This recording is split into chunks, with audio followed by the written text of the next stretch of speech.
Hi, everyone. I wanted to talk to you today really about dating decisions. Like, how do you know that the person you are dating, that the person you are choosing is the right one for you? And this comes up all of the time in my coaching practice. It really is, I think, something that's on people's minds a lot. It's like, well, I'm dating this guy and he's really great and all these things are happening, but how do I know that he's the one, right? And so this is really tailored to divorced women 40 plus who are actively dating.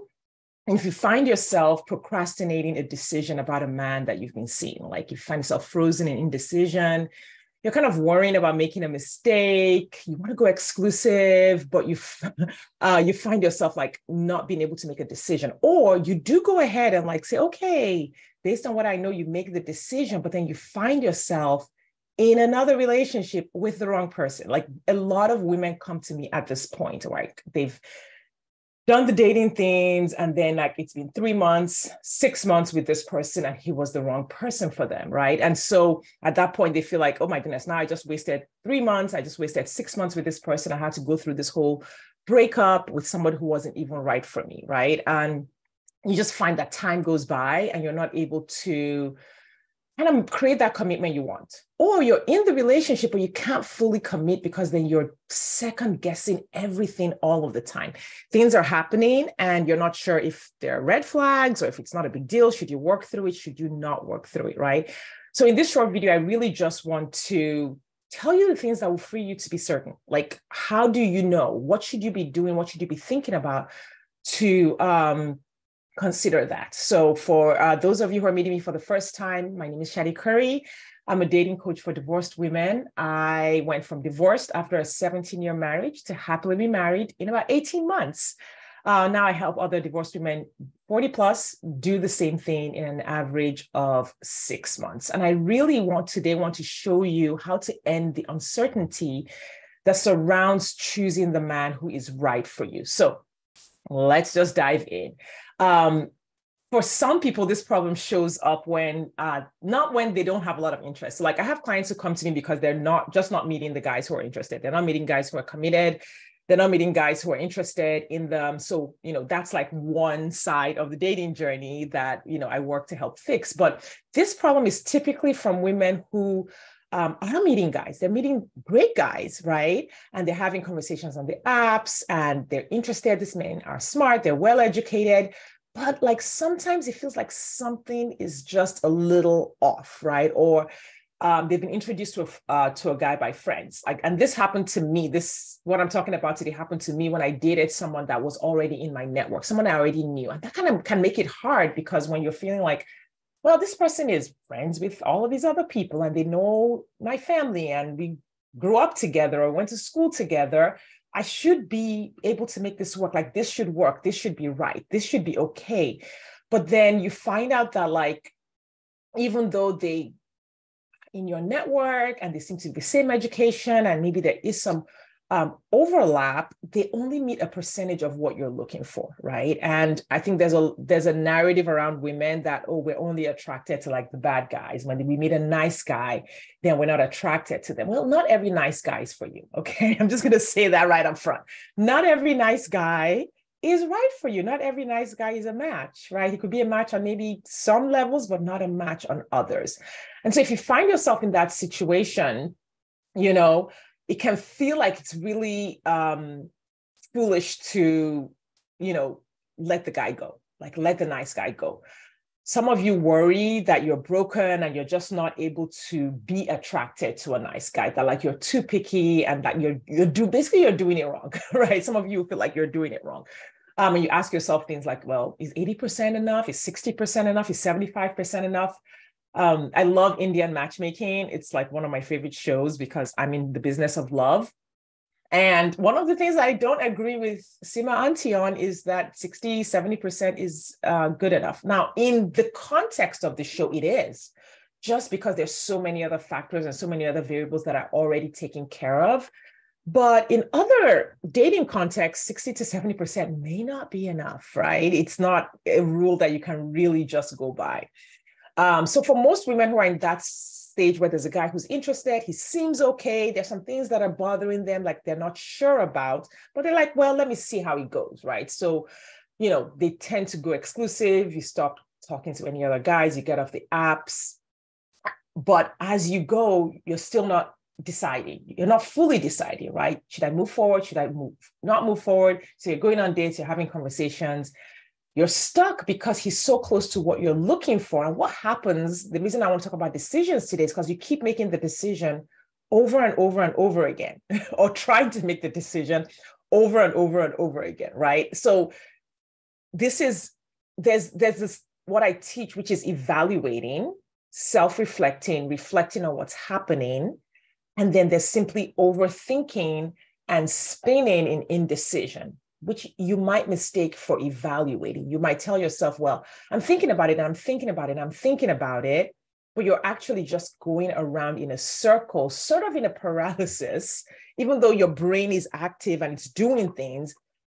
If you find yourself not being clear about what your parameters are, which I'll get into in a little bit, you're just going around in a circle. You're basically stuck. You're in a kind of like freeze mode or paralysis mode around the decision about this kind of guy. I had a client who, when she first came to me, this was literally on our consultation call, this was the situation that she had. She was like, this guy's smart, he's funny, he asks me a lot of questions, he is okay with the fact that I have kids, he wants to be an involved step parent, he wants a commitment. Right? Like, he's just great. Like, he's the best guy I've dated so far. Like, I've dated these other guys and gone on, first dates and things, but he's the one who's like the best so far. And I just think it would be foolish for me to not continue. But there were a couple of issues, right? He was like, well, he's kind of shallow. Like, our conversations don't really go deep. But, do I need that? Like, is that a big deal, right? So these are the doubts, the little questions, even though you're like, well, I see this thing, but then, right? And that happens a lot. Women are conditioned to question themselves, to second guess themselves, especially in the area of love, right? And then she also said, well, and he also has like, really deep anxiety and kind of like OCD, which isn't, his fault. Like, and I don't have a problem with that, but I just don't know if I want to accommodate that in my relationship, right? And so she had trouble owning what she wanted and what she didn't want. She had trouble saying, hey, this guy is great, but I really don't want this. And I think that was the key with her. That's one of the things that I want us to talk about today is, can you own what you really want? Can you give yourself permission to say, I want this, and this person doesn't have it? Are you allowed to do that, right? And so even though she wanted someone who matched her mental and emotional wavelength, he went ahead and paused her entire dating journey for this guy. She was like, well, I'll see where it goes. And that right there took 3 months of her dating journey, because then she was, well, I don't want to say stuck with him, because she made the choice to slow her dating journey down. Right? So she kept talking to him, kept seeing him, but another reason was that she felt guilty about rejecting someone for something that wasn't their fault. She felt guilty for rejecting someone because of their mental health. And that inner conflict really just kept her stuck. She was like, I don't think I want this. I don't think this is what I want. I don't think this is going to be good for my son. But I don't want to be a mean person. I want to be nice. I want to be someone who is open-minded and accommodating. So even though he was ready to close the deal and get engaged and move forward, she couldn't proceed. Like, she just could not commit, but then she also couldn't break it off either. So 3 months down the line, eventually the guy was like, okay, well, I can see that you're not interested, or you're not going to move forward. And, so he kind of like moved on, but said, hey, I'm really interested, come back to me and we can make this work. So that was one of the situations that really illustrates kind of that indecision when you're in this situation where you are I don't want to say in a relationship, because you're not quite in the relationship. And I think that's the problem with indecision, because you're not quite in anything, right? And the problem is, one, if you find yourself here, one of the things that's happening is you may not know the difference between evaluating the relationship that you're in and simply overthinking and worrying, right? you may feel like you don't have permission to say no to someone. Like you may feel like you need a quote unquote good reason to say no. And I think this also happens if you've been divorced, you'll relate to this.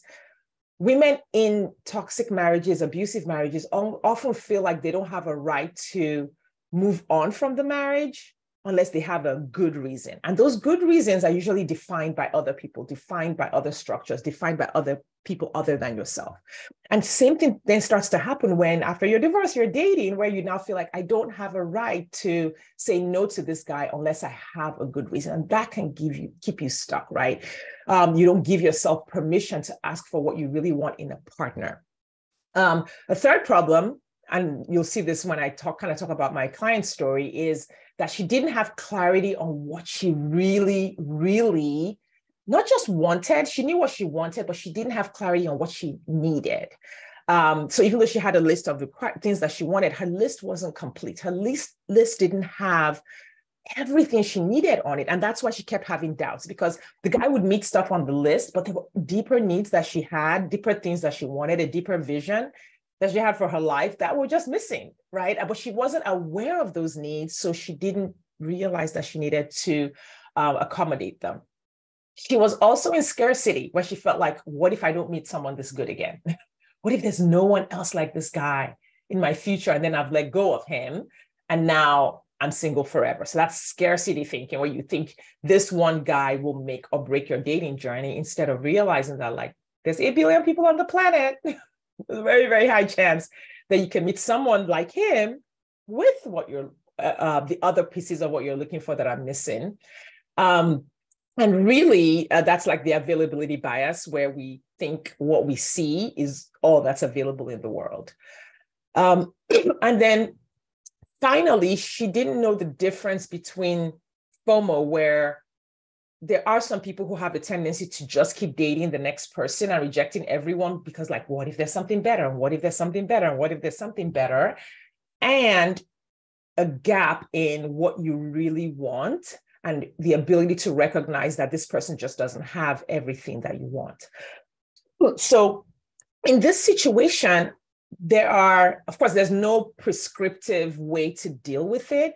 But I'm going to throw out like just some things that I do with my clients when they're in this situation to help them resolve the indecision. Like, we go deep. I ask the question, why, a lot. And I think we just haven't, as a culture, we haven't been taught to go deep in our evaluation of our partners. Like, we just haven't been taught to like really, really have these deep requirements and this level of reflection around who we want. We just see the movies and people just meet each other, they fall in love, they get married, and we haven't been told, hey, you should know what you want and know how you will recognize that the person has what you want, right? So I'm going to throw out just different tools that I use with my clients along the way, and we just kind of like work through all of it in our sessions together to get to the absolute truth of the scenario, the absolute truth about the person that they're thinking about, and the absolute truth about themselves and what they want, and whether or not what they're considering is a necessity for them or not. If it's something that be like, well, no, this is not a big deal. I want everything else, and this one thing that's missing is not a big deal. But sometimes the one thing that's missing is the biggest deal. So the first thing you want to do is release scarcity about what's truly available in your world. My clients usually at this point are there where they've been going on dates, they've been meeting great guys, so they know that, okay, yeah, of course, of course I'm going to meet someone. Look at all these guys that I've met, all these guys that I've dated. So you want to have released the scarcity that you could meet someone. You want to have released the scarcity that this one person is going to make or break your journey and you're never going to meet anyone else again, right? Because that feeling of scarcity, those scarcity thoughts will put pressure on you. And when you're under pressure, you really can't make good decisions because you're trying to hold on to what you have.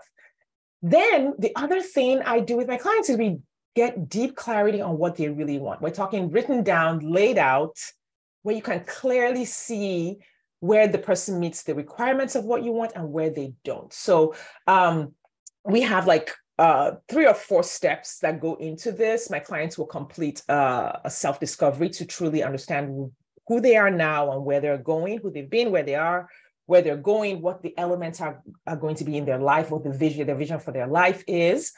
And then they create a relationship vision. This is the relationship that I want. This is what it looks like. This is what I'm doing on a day-to-day basis. This is what's happening in my life on a Monday, on a Tuesday. And so I have a list of questions that I give them. It's about, the self-discovery is about 50 questions. The relationship vision has about 20 to 30 scenarios that they work through to truly understand what their life looks like now, and what they want it to look like with a partner, right?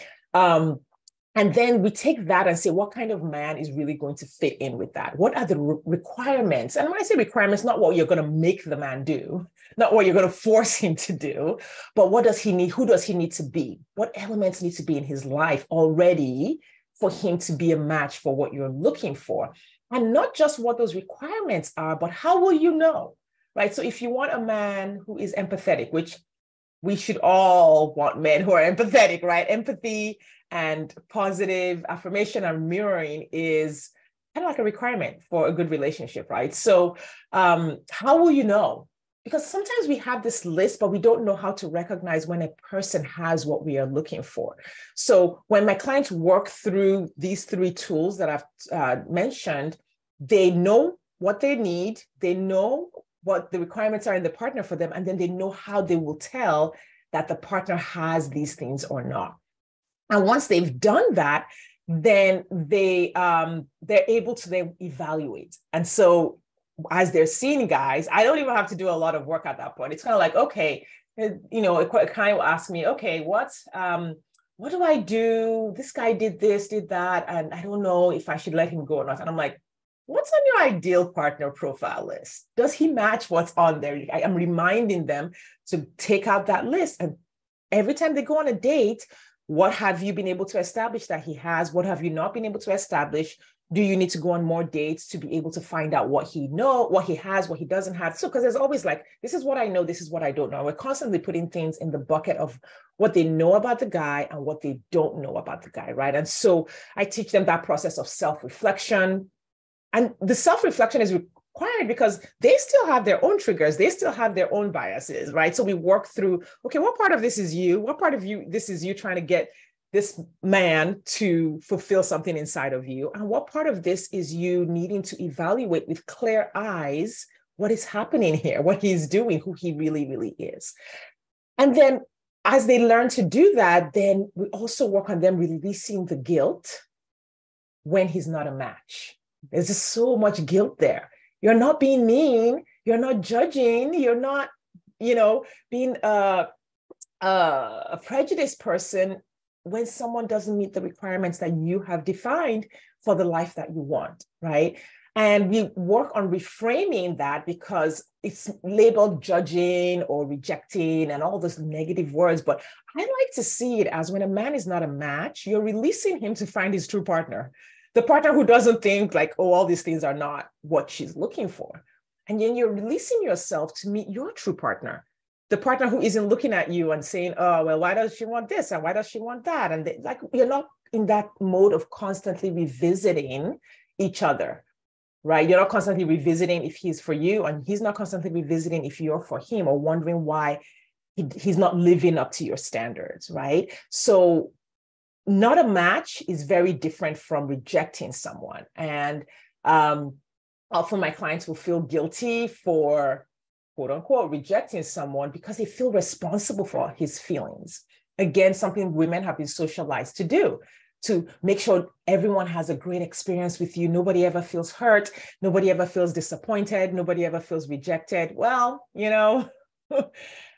it's okay for people to feel disappointed or hurt or, not get what they want. That's just part of life. And it's not your responsibility to make sure everybody on the apps is getting everything that they want, right? And so these are the things that I end up having to work through with my clients so that they can really have a clear mind and clear eyes to evaluate who they are with.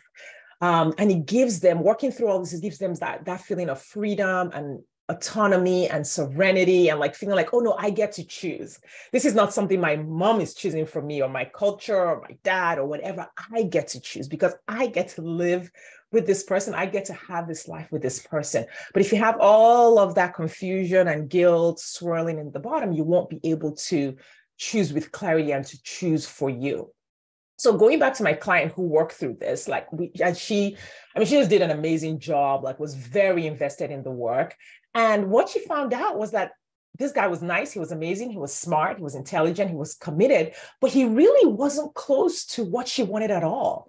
There was like a whole set of things that she really wanted and needed in a partner that he wasn't. Their cultural values did not align, their spiritual values were not aligned.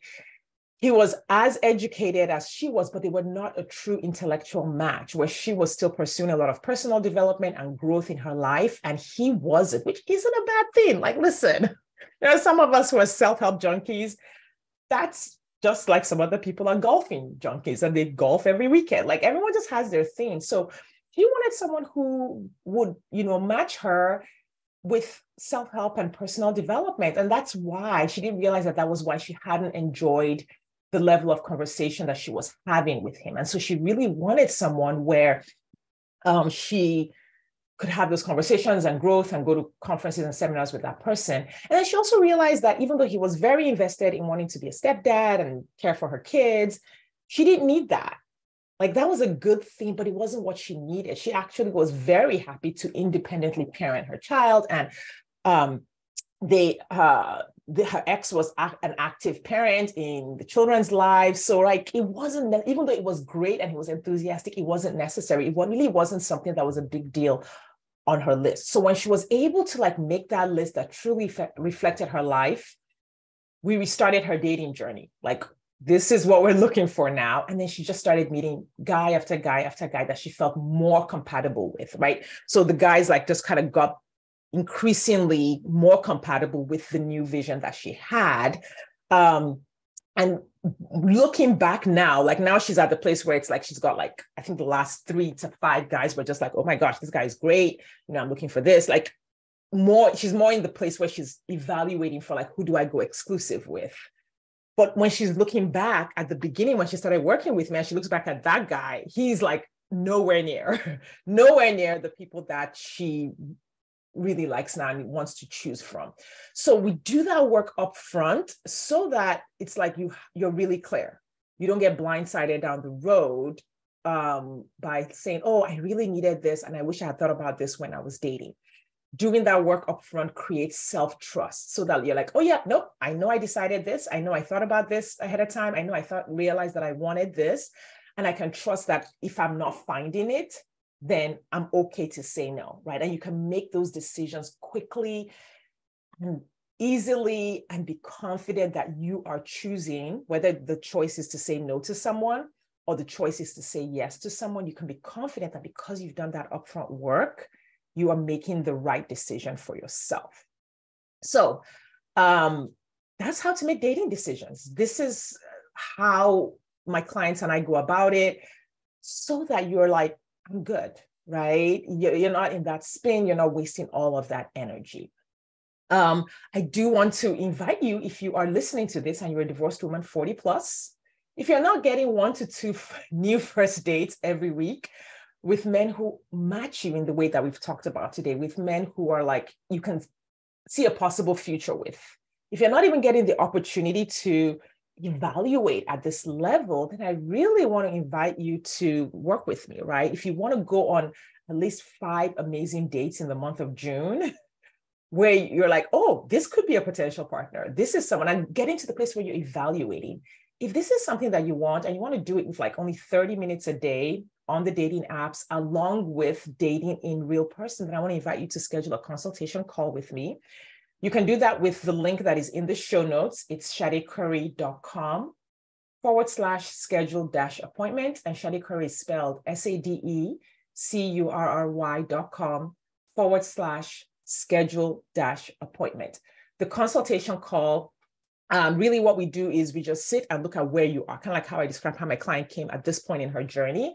We take a look at where you are in your journey, and I lay out the parts of my process that will help you resolve that, the parts of my process that will help you resolve where you're stuck and get you to the place where you are with your partner, the one who matches you, as quickly as possible. Now, the worst case scenario, if you sign up for a consultation call, is that you and I spend an hour together.